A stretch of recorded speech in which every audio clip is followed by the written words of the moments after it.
Hello and welcome to my unboxing of the brand new Eureka Masters of Cinema Buster Keaton The Complete Short Films 1917 to 1923 Blu-ray. For comparison here, I have the DVD version that came out about 10 years ago, and I have the Kino US Blu-ray edition that has the short film collection from 1920 to 1923. To be kind of as brief as possible, from 1920 to 1923, Buster Keaton made short films that were his short films. He produced them, in many cases directed them, he was the star of them, and this is a great Blu-ray set with lots of great special features, and they're all fantastic films. Then we have this the DVD version from Massive Cinema, which has films going back to 1917, and those films were films that Buster made with Fatty Arbuckle, Roscoe Arbuckle, who was a silent comedy star, and Buster Keaton is more of a supporting part in those earlier 1917 era films, but it has all of his ones from 20 to 23 as well, so there's a lot more films in this collection. Now I picked this up maybe, I don't know, 6 months ago, because apparently it was going out of print. I guess it wasn't, and I just didn't see it getting, upgraded to Blu-ray, because, for me, having a Massive Cinema Blu-ray with a Buster Keaton film on it was like a dream release that I've been kind of, going giddy over the thought of for years, but I never thought it would actually happen. But it was announced, and so me getting this is kind of obsolete because we have pretty much the exact same edition. But what makes this even better is that the Blu-ray has brand new restorations of all of the films, or at least most of them, I think. There's even missing footage that wasn't around when this set came out. There's like a different version of, where is it, The Blacksmith. It's now believed that the version of The Blacksmith that we've had on home video for so many years, even on this set, was the work print, and the one presented as a bonus feature on this set is probably most likely the original, final cut version of it. There's also an alternate ending to one of the shorts. There's a lot more content in here, and of course it has the all the films in high definition, and the transfer is supposedly better than the ones on this one, or at least they've been restored here, whereas the shorts on this Blu-ray set, I think they were just kind of put onto HD as is. There's a lot of rough looking footage on this Blu-ray set, which I don't really mind because I love Buster Keaton and I kind of like old scrappy footage as well. It wasn't too bad. There's a few bits in this where the footage is really rough. I'm not sure if this really changes a lot of that, but I know that the transfers on this are new, and so yeah. But we have the same front cover, it has the same spine, but what I like is that this one doesn't have all the films running down because it would just get too cluttered. Obviously the Blu-ray case is shorter, but they've brought over the same booklet. There's a 180-page book on the DVD set. I believe the Blu-ray has a 184-page book, so there's a few more pages in the Blu-ray version, obviously because there's some notes on the Blu-ray restoration, stuff like that. But as you can see, very similar, only the color design is different.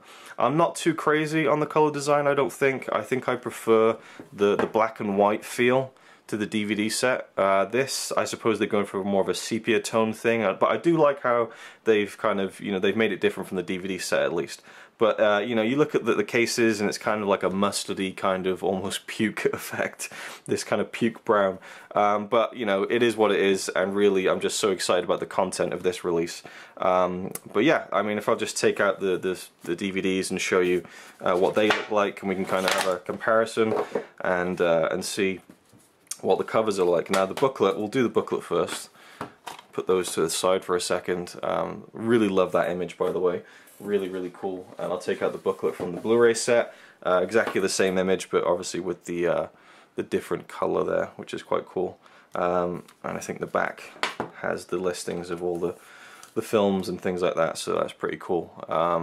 Now the booklet, or the book, it's not even a booklet really, is it? Let's be honest. It's a proper weighty. I've read a lot of it from the DVD version, so I won't be kind of picking this up too much, but there's just so much great stuff in this, lots of great pictures, archival images, obviously, stuff from the films that he's done.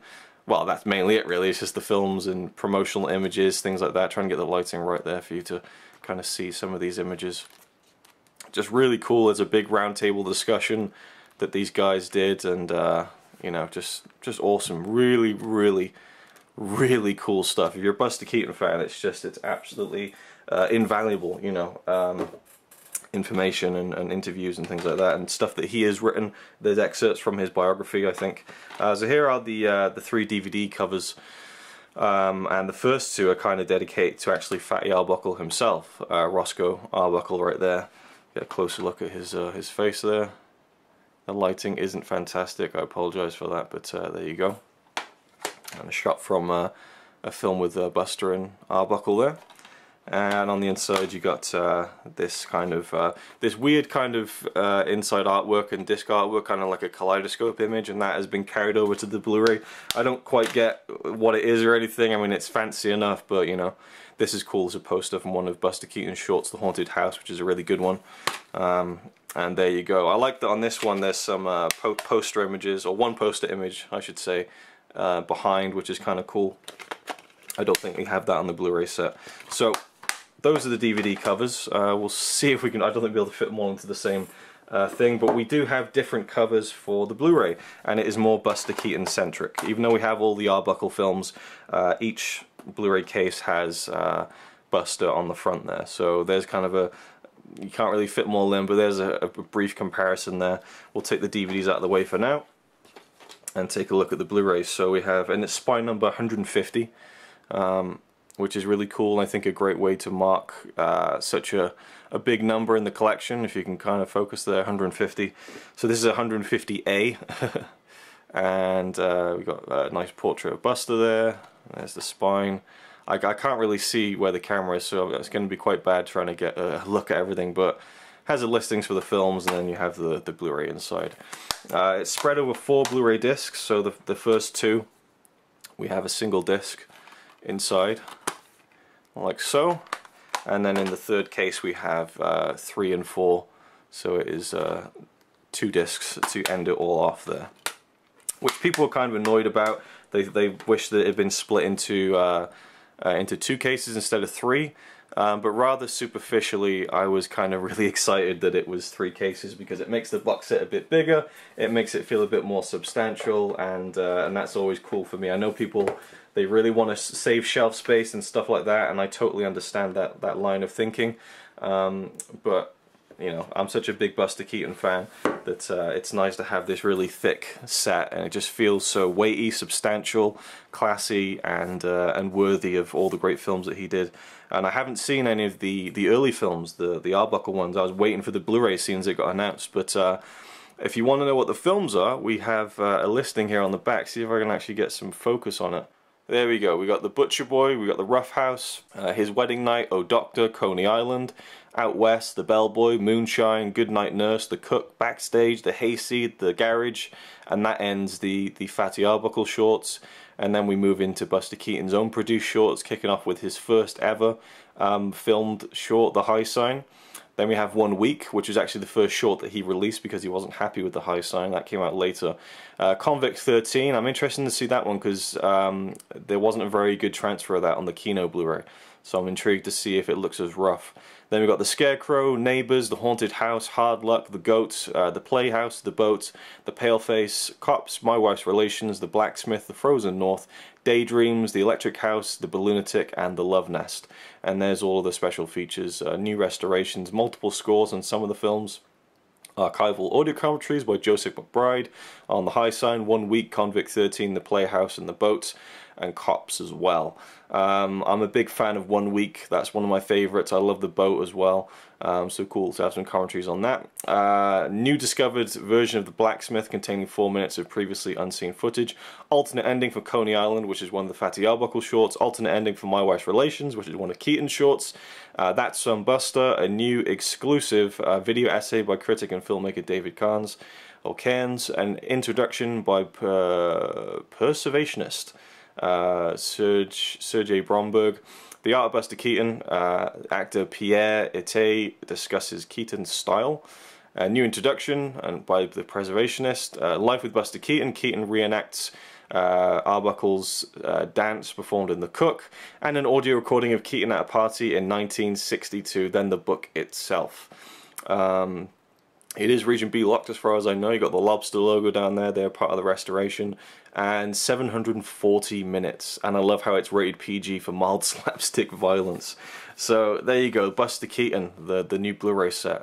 Just a steal for the price. I mean, I think I paid about £25 for it, something like that. And it's just crazy the amount of content that you get in there. It's like every disc has like almost 3 hours worth of shorts. So it's like, what, 12 hours of films basically. And then you got the special features. And so... just an amazing release, and I haven't even put a single disc into my player yet. I just know it's going to be fantastic, you know. And also worth noting, if you're in America, Kino have also released a version of this. They've updated this set, and they've also added in the 1917 era shorts as well. So there's now a 5-disc version of this set that just came out in the US as well. So you can get that from Amazon.com if you're interested, and it has most of the same new special features like the alternate endings and newly discovered footage, and I believe it's sourced from the same transfers as this one with the new restorations that took place recently. So yeah, this is, I don't know how many discs there are. I think there's 4 discs in this one, but the new one has 5 discs anyway. So there you go. That's my thoughts on the new Buster Keaton set, and kind of a brief comparison with the DVD version. I think I'll keep it just because I like it, and I do prefer the black and white feel of it, you know, just even down to the spines of the covers, you know. I just think it fits it a bit more, maybe. But at the same time, I can't really complain too much about the color scheme when you just got so much great content in here. And, you know, I'm really excited to see if we're going to see some more Buster Keaton on Blu-ray from Masters of Cinema, because, you know, they released all of these that have been released by Kino, and Kino have released like most of his main feature-length films on Blu-ray. So I would love to see Massive Cinema start delving into Buster Keaton's feature-length filmography, because there's some real great ones there that could make fantastic additions, like The General, Our Hospitality, Steamboat Bill Jr., Sherlock Jr., Seven Chances even, The Navigator. The Cameraman is with a different studio, I think. That hasn't been released on Blu-ray yet, but I'd love to see that one. That's another really good one. You know, there's so many of them that I would love to see kind of get the same treatment, but we'll see. It remains to be seen. But for now, I'm one very happy Buster Keaton fan. So you might say he's a really nice guy, really, but if fucking don't cut shit with me. He says he's really cool, but I think he's a tool.